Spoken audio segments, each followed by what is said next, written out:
Good morning, students. Myself, Dr. Harshita Rathod, Assistant Professor, Psychology. आज हम बात करेंगे यूजेस ऑफ साइकोलॉजिकल टेस्ट यानी मनोवैज्ञानिक परीक्षणों के उपयोग के बारे में। इससे पहले मनोवैज्ञानिक परीक्षण की आवश्यकता क्यों पड़ी, ये क्या होते हैं और इनका क्या एम होता है मनोवैज्ञानिक परीक्षणों का, ये सब पे हम बात कर चुके हैं। तो यदि हम इनके उपयोग की बात करें तो देखिए, मनोवैज्ञानिक परीक्षण कई सारी जगह पे यूज़ में आते हैं, कई जगह इनका बहुत अधिक महत्व है। तो सबसे पहले हम बात करते हैं व्यक्तिगत भिन्नताओं का अध्ययन। जैसा कि साइकोलॉजिकल टेस्ट डेवलप होने का एक सबसे मेजर कारण ही ये था कि जितने भी दुनिया में लोग हैं वो सब अपनी अपनी भांति के अलग अलग लोग हैं। हर पर्सन दूसरे पर्सन से अलग है, कई सारी विशेषताओं में, कई सारी योग्यताओं में, स्किल्स में, हर चीज़ में व्यक्ति एक दूसरे से अलग अलग होते हैं। तो इन भिन्नताओं का अध्ययन करने के लिए ही साइकोलॉजिकल टेस्ट्स का उपयोग किया जाने लगा। भिन्नता मतलब यदि हम एक एट्रीब्यूट लें, किसी व्यक्ति का व्यक्तित्व ही लें, तो हर व्यक्ति अपना एक यूनिक पर्सनालिटी रखता है। हर व्यक्ति की अपनी एक डिफरेंट पर्सनालिटी होती है और यदि हमें मेजर करना है कि किस व्यक्ति में पर्सनालिटी के कौन से गुण अधिक हैं, कौन से कम हैं, कौन से बिल्कुल नहीं हैं या कौन से मेजर कैरेक्टरिस्टिक हैं, तो ये सब हमें व्यक्तित्व की जो हमारे टूल्स हैं पर्सनालिटी मेजरमेंट के, जो टेस्ट हैं, उनके द्वारा पता लगाया जा सकता है। इसी तरीके से इंटेलिजेंस की बात करें तो हर व्यक्ति की इंटेलिजेंस अलग अलग है। हम उनकी जो भिन्नता है, इंटेलिजेंस के बेसिस पे जो व्यक्तियों में भिन्नता है, उसका मापन जो है वो हम टेस्ट के तौर पे कर सकते हैं। विभिन्न तरीके के जो मनोवैज्ञानिक परीक्षण हैं इंटेलिजेंस के, उनके द्वारा हम उनकी भिन्नता का पता लगा सकते हैं। तो इस तरीके से हम देखें कि व्यक्ति शारीरिक, मानसिक, व्यक्तिगत, व्यवहारिक, हर तरीके के जो एट्रीब्यूट्स हैं उनमें अलग अलग होता है और उसकी इन्हीं भिन्नता को मेजर करने के लिए साइकोलॉजिकल टेस्ट्स का यूज़ होता है और उसके बेसिस पे उसे आगे एडवाइस की जा सकती है। उसके बेसिस पे आगे उसे किन चीज़ों पे काम करना चाहिए, किस फील्ड में जाके काम करना चाहिए, इन सब के बारे में उसे जानकारी दी जा सकती है।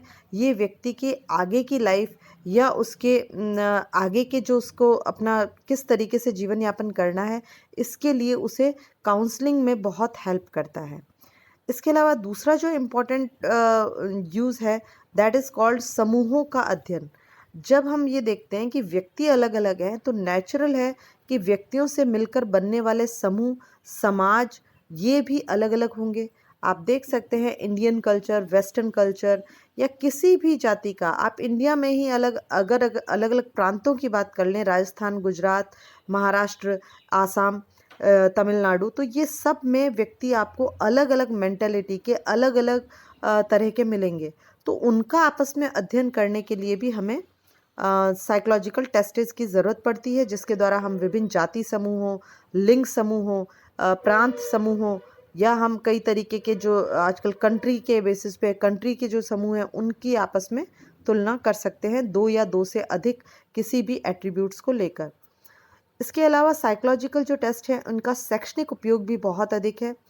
जैसा कि मैंने पहले भी बता चुकी हूँ कि एक टीचर के आगे सबसे बड़ी समस्या ये होती है कि उसकी क्लास में यदि 50 स्टूडेंट हैं तो 50 का आईक्यू अलग अलग होगा, उनका एप्टीट्यूड जो है, अभिक्षमता अलग अलग होगी, उनके इंटरेस्ट अलग अलग होंगे, उनकी स्किल्ड अलग अलग होगी स्किल्स। तो इस तरीके से हम देखें तो हर बच्चा अपने आप में डिफरेंट है, तो उन्हें एक ही तरीके का कोर्स पढ़ाना, एक ही तरीके से सेम टोन में पढ़ाना, वो उनके लिए फ़ायदेमंद नहीं रह सकता। तो ऐसे में बहुत अधिक आवश्यक है कि एक टीचर अपने स्टूडेंट्स के जो विभिन्न एट्रीब्यूट्स हैं उनके बारे में जानकारी प्राप्त करे और उसके द्वारा वो उनके पढ़ाई में वेरिएशन लाए। इंटेलिजेंट बच्चे को किस तरह पढ़ाना है, कमज़ोर बच्चे को कैसे पढ़ाना है, मीडियोकर को कैसे पढ़ाना है, ये सारा कुछ उसे अपने एक लेक्चर में शामिल करना होगा। और इसी के आधार पे हमारे जो अलग अलग क्लासेस के सिलेबस बनते हैं वो भी बच्चों के इस वेरिएशन को ध्यान में रखकर ही बनाए जाते हैं। परीक्षा के जो परीक्षा पत्र बनते हैं वो भी इन जो आपकी डाइवर्सिटी है बच्चों की, उसको ध्यान में रख के बनाया जाता है। ऐसा नहीं होता कि पूरा पेपर बहुत टफ दे दिया जाए या बहुत ही ईजी दे दिया जाए। उसमें हर तरीके के प्रश्न होते हैं जो कि कुछ कमज़ोर बच्चे अटेम्प्ट कर पाएँ, कुछ मीडियोकर कर पाएँ और कुछ हाईली इंटेलिजेंट कर पाएँ। तो इस तरीके से हम देख सकते हैं कि शिक्षा में भी इसका काफ़ी उपयोग है। और आजकल तो करियर काउंसलिंग या हम जिसे कहते हैं शैक्षणिक और व्यावसायिक काउंसलिंग जो होती है वो भी साइकोलॉजिकल टेस्टेज के बेसिस पे ही होती है। बच्चा जब 8th 9th में होता है तभी हम उसके इंटेलिजेंस, उसकी अभिरुचि, उसकी अभिक्षमता आदि को मेजर करके हम ये बता सकते हैं कि वो आगे किस फील्ड में अच्छा कार्य करेगा, उसे कौन से सब्जेक्ट लेने चाहिए, उसे किस फील्ड में आगे जाना चाहिए। तो इस तरीके का साइकोलॉजिकल टेस्ट का उपयोग शिक्षा के क्षेत्र में किया जाता है। इसके अलावा उद्योग और व्यवसाय में भी साइकोलॉजिकल टेस्ट का बहुत अधिक उपयोग है। सबसे पहले तो कर्मचारियों का किसी भी व्यवसाय, किसी भी उद्योग के क्षेत्र में कर्मचारियों का या व्यक्तियों का चयन, उनका वर्गीकरण, उनकी पदोन्नति, इन सब के अंतर्गत साइकोलॉजिकल टेस्टेज का यूज़ किया जाता है। उसमें निम्न से लेकर उच्च बुद्धि वाले जो लोग हैं उन्हें अलग अलग कार्यों में विभाजित किया जाता है। किन्हें क्लरिकल या लिपिक कार्य देना है, किन्हें मैनेजमेंट से संबंधित कार्य देना है, किन्हें और अधिक डायरेक्टर से संबंधित कार्य देना है। ये सभी कुछ डिपेंड करता है साइकोलॉजिकल टेस्ट के द्वारा, उनकी विभिन्न अभिक्षमताओं का मेजरमेंट करने के द्वारा। और उसके बाद उन्हें अलग अलग तरीके के उनकी क्षमता अनुसार कार्य दिए जाते हैं। उसी के आधार पर उनकी ट्रेनिंग दी जाती है और फिर वो एक बड़े उद्योग के लिए अधिक हेल्पफुल साबित हो सकते हैं। आप सोचिए, यदि एक व्यक्ति जिसमें सिर्फ क्लरिकल स्पीड अच्छी है, क्लरिकल कामों में अच्छा कर सकता है, लेकिन उसमें मैनेज करने का या उसे डायरेक्शन देने का कोई ज़्यादा एक्सपीरियंस नहीं है या उसमें वो अच्छा नहीं है, और ऐसा व्यक्ति यदि आप उसे मैनेजर बना दें या डायरेक्टर बना दें तो क्या होगा? वो अपने से नीचे वाले यानी अंडर में जो उसके लोग हैं उनको वो मैनेज ही नहीं कर पाएगा।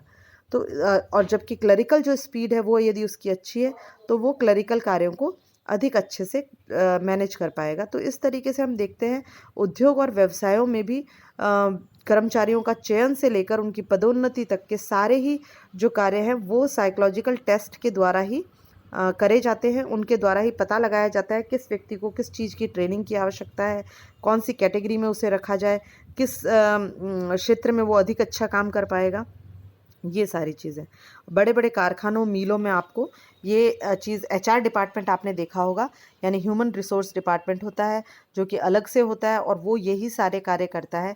वो साइकोलॉजिकल टेस्ट के द्वारा उद्योग की क्या आवश्यकता है और उस उद्योग में जो स्थापित कर्मचारी हैं, जो लोग हैं, उनकी क्या आवश्यकता है, उनको मैनेज करने का कार्य करता है।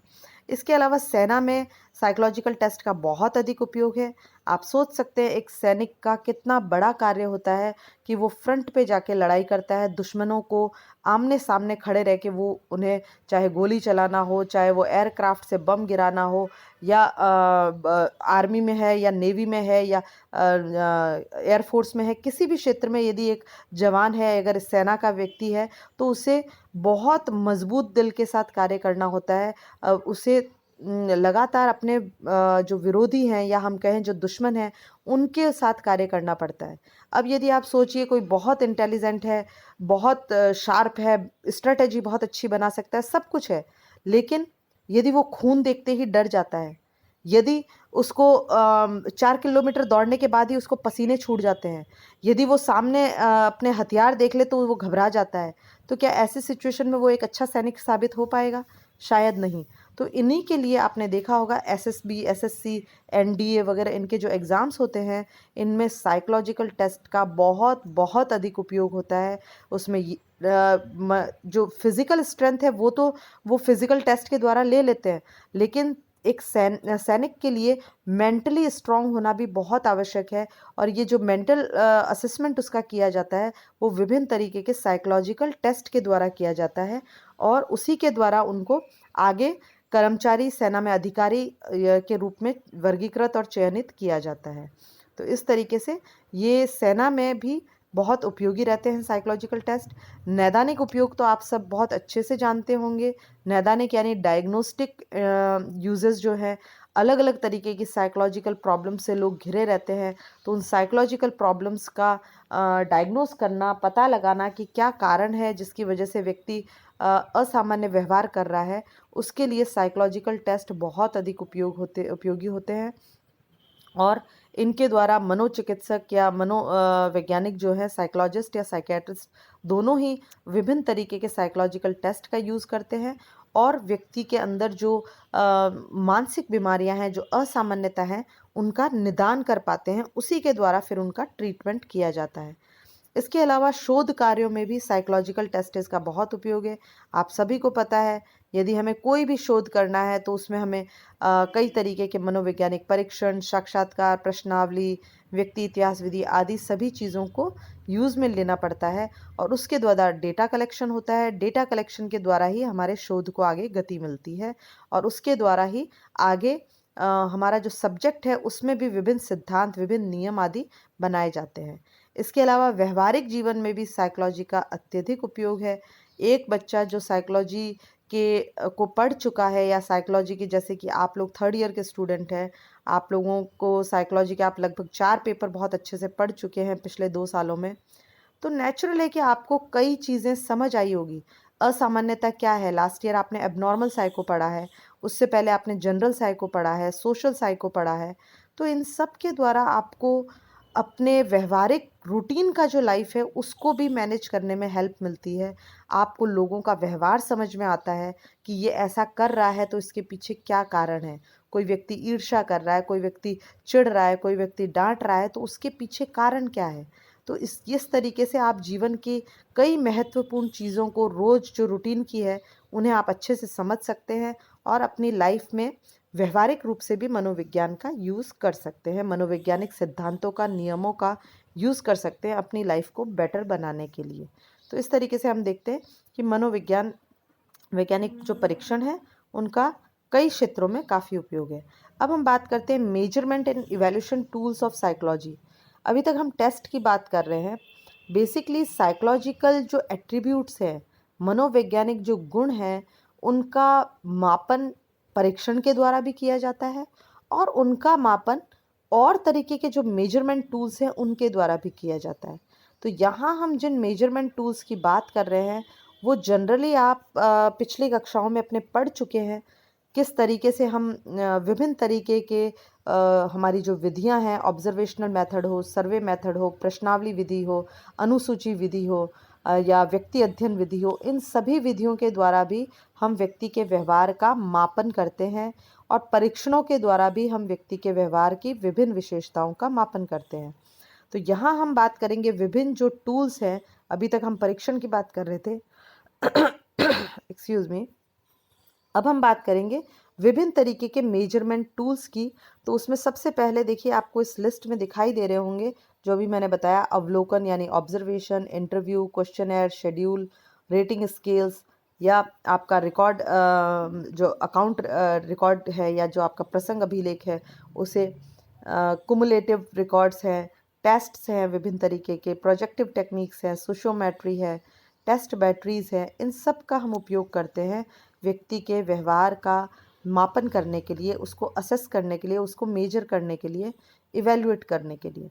तो यहाँ हम सबसे पहले जो, इन पे मैं बहुत ज़्यादा नहीं बोलूँगी क्योंकि अब तक जितनी भी आपने मेथड्स पढ़े हैं, हर साल आपने पढ़े हैं, चाहे वो जनरल साइको हो, सोशल साइको हो, एबनॉर्मल साइको हो, इन सब में आपने इन मेथड्स को पढ़ा है।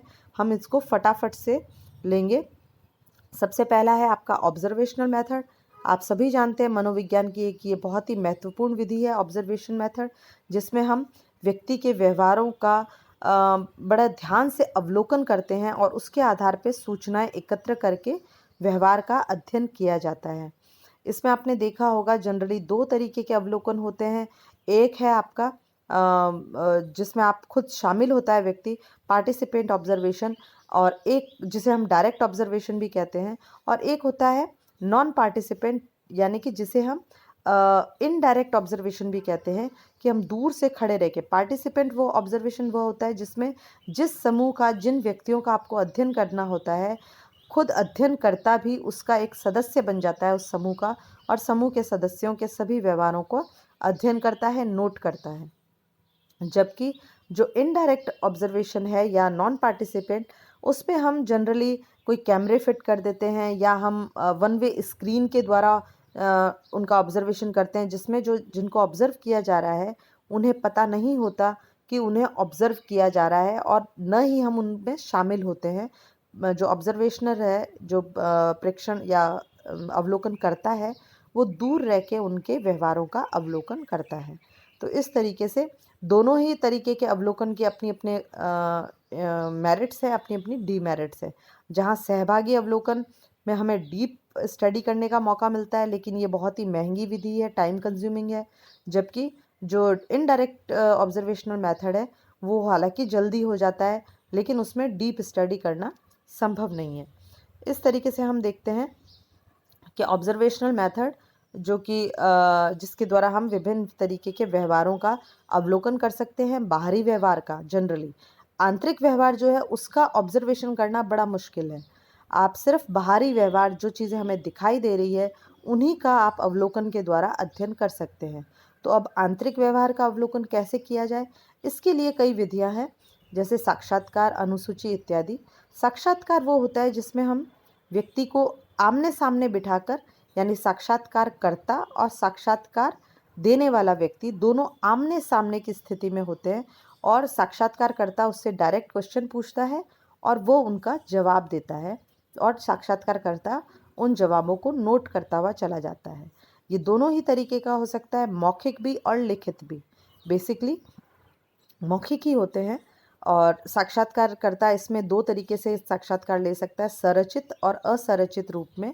संरचित यानी स्ट्रक्चर्ड में जो क्वेश्चंस हैं वो पहले से डिसाइडेड होते हैं, उनको किस सीक्वेंस में यानी क्रम में पूछना है ये भी पहले से डिसाइडेड होता है, और हर व्यक्ति से वो प्रश्न उसी तरीके से उसी सीक्वेंस में पूछे जाते हैं। जबकि जो असंरचित या नॉन स्टैंडर्डाइज मेथड है उसके अंदर टॉपिक क्लियर होता है, प्रश्न भी क्लियर होते हैं, लेकिन उन प्रश्नों को ऊपर नीचे क्रम में पूछा जा सकता है, और कई बार हम प्रश्नों की जो जवाब दे रहा है व्यक्ति उसकी जवाब की सच्चाई जानने के लिए अपनी तरफ से भी कुछ क्वेश्चंस पुट कर सकते हैं। तो इस तरीके से ये थोड़ा सा अनस्ट्रक्चर्ड होता है, परंतु इसमें डीप स्टडी की जा सकती है। व्यक्ति द्वारा दिए गए जवाबों को वापस से चेक किया जा सकता है कि वो सही बोल रहा है या नहीं। जबकि औपचारिक जो साक्षात्कार है या जो संरचित साक्षात्कार है उसमें इतनी सुविधा नहीं होती। तो इस तरीके से अनस्ट्रक्चर्ड जो साक्षात्कार है वो काफ़ी लचीला रहता है, वो ओपन एंडेड उसमें क्वेश्चंस हो सकते हैं। जबकि जो साक्षात्कार आपका ओपन एंडेड दोनों में ही हो सकते हैं। एक्चुअली साक्षात्कार में जो क्वेश्चंस होते हैं वो बेसिकली 3 तरीके के होते हैं। क्लोज एंडेड यानी जिसमें हाँ नहीं या कभी कभी इस तरीके के आपको आंसर ऑलरेडी दिए हुए होते हैं, उन्हीं में से किसी आंसर को आपको चूज करना होता है। जबकि जो ओपन एंडेड होते हैं उसमें सिर्फ आपको क्वेश्चन पूछ के छोड़ दिया जाता है, व्यक्ति अपने हिसाब से उनका जवाब दे सकता है। तो इस तरीके से ये साक्षात्कार के भी 2-3 प्रकार हैं, दोनों के ही अपने अपने यूज़, और एक मिश्रित भी होता है जिसमें कुछ स्ट्रक्चर्ड क्वेश्चन होते हैं, कुछ अनस्ट्रक्चर्ड होते हैं। तो अपनी सुविधा अनुसार आपका एम क्या है साक्षात्कार का, आप इंटरव्यू किस बेसिस पे लेना चाह रहे हैं, क्या टॉपिक है, क्या उसका एम है, आपका जो टारगेट ग्रुप है वो कैसा है, उन सब के आधार पर डिसाइड किया जाता है कि साक्षात्कार किस तरीके का होगा, और इसके द्वारा व्यक्ति के व्यवहारों का मापन किया जा सकता है। इसके अलावा प्रश्नावली विधि होती है, जो आप जनरली जानते हैं कि प्रश्नावली विधि, साक्षात्कार में भी हम प्रश्नावली को यूज़ करते हैं जब हम स्ट्रक्चर्ड फॉर्म में साक्षात्कार करते हैं। इसके अलावा प्रश्नावली को आप डायरेक्ट यूज़ कर रहे हैं तो हम साक्षात्कार न करके मेल के द्वारा हम भेज सकते हैं। आजकल तो ईमेल भी है, और वैसे भी आप पोस्ट के द्वारा प्रश्नावली भेजी जा सकती है। तो बड़े ग्रुप पे जब आपको कोई स्टडी करनी होती है, जहाँ 1 to 1 साक्षात्कार करना पॉसिबल नहीं है, यानी अगर आपको 1000-2000 लोगों पे कोई कार्य करना है तो आप साक्षात्कार करने में बहुत टाइम लग जाएगा। तो ऐसे में आप प्रश्नावली विधि का यूज़ कर सकते हैं। आप लोगों को उनके घर पे मेल पे आप उन्हें क्वेश्चनर भेज सकते हैं, और वो भर कर वापस आपको भेज देते हैं, और इस तरह आपका एक स्टडी जो है वो कंप्लीट हो जाती है। दोनों के अपने अपने मेरिट्स डीमेरिट्स हैं। जहाँ मैंने कहा साक्षात्कार में आप डीप स्टडी कर सकते हैं, आप उसके गलत या सही जवाबों को क्रॉस चेक कर सकते हैं। ये सुविधा प्रश्नावली में नहीं होती, लेकिन प्रश्नावली में बहुत बड़ा डेटा एक साथ बहुत कम समय में एकत्र किया जा सकता है। इसके अलावा अनुसूची की हम बात करें तो अनुसूची भी एक तरीके का प्रश्नावली की तरह ही होता है, एक टूल है, और इसमें भी जो प्रश्न है वो अनुसूची उत्तरदाता को सामने भरवाई जाती है। यानी कि जहाँ प्रश्नावली हम उसे दे देते हैं कि वो अपने आप भर दे, अनुसूची को सामने बिठा के भरवाया जाता है। यानी कि प्रश्नावली सामने, जिससे कि अगर उसे कोई कन्फ्यूजन है, कोई क्वेश्चन समझ नहीं आ रहा, तो हम उसे हैंड टू हैंड वहीं उसे समझा पाएँ और वो प्रश्नों का उत्तर दे पाए। वरना प्रश्नावली में ये होता है कि कई प्रश्न छूट जाते हैं, व्यक्ति को जो प्रश्न समझ नहीं आते वो उनका आंसर नहीं दे पाता है। जबकि अनुसूची में ये फ़ायदा रहता है कि सामने बिठाकर भरवाई जाती है, तो व्यक्ति अधिकाधिक रिस्पॉन्स दे पाते हैं। तो इस तरीके की कई तरीके की अनुसूचियाँ भी होती है, अवलोकन अनुसूची, साक्षात्कार अनुसूची, निर्धारण अनुसूची। ये सभी अनुसूचियाँ हम अपने-अपने जो हमारा रिसर्च है या जो हमारा प्रॉब्लम है उसके अनुसार हम डिसाइड कर सकते हैं कि हमें कौन-सी चाहिए। तो इस तरीके से ये सारी जो मेथड्स हैं ये आप पहले पढ़ चुके हैं। इनको एक तरीके से मैंने रिवाइज़ करवा दिया है कि tools of measurement and evaluation कौन-कौन से हैं। 1-2 और बचे हैं जिन्हें हम अगले क्लास में ले लेंगे। इसके अलावा आई थिंक ये आपका टॉपिक कंप्लीट हो जाता है यहाँ पे। Thank you.